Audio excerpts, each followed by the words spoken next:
Para maliwanagan siguro tayo dito sa mga usapin na ito.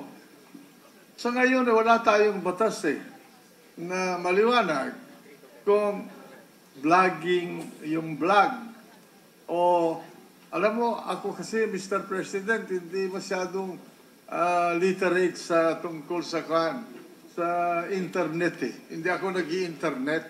Kaya nung lumabas yung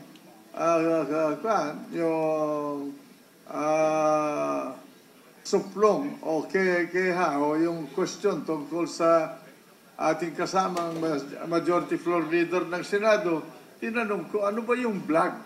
Dahil wala akong vlog, hindi ko alam kung ano yung vlog.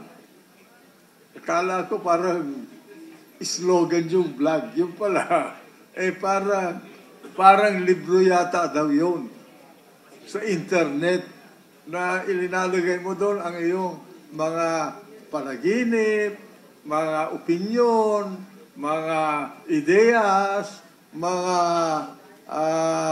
kaalaman, at dapat daw hindi mo naman papasokin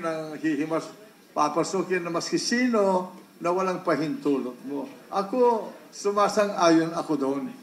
Ngunit wala yatang batas sa ating bansa tungkol dyan. Marahil, dahil dito sa ating narasan na pangyayari na sinasabi tayo mga kopyador, sinasabi nila para baga ang Senado ay nangungopya, siguro marahil para maliwanagan na ito at magkaroon ng itong patakaran o reglamento, rules na susundin ng lahat, ay magpanukala tayo ng batas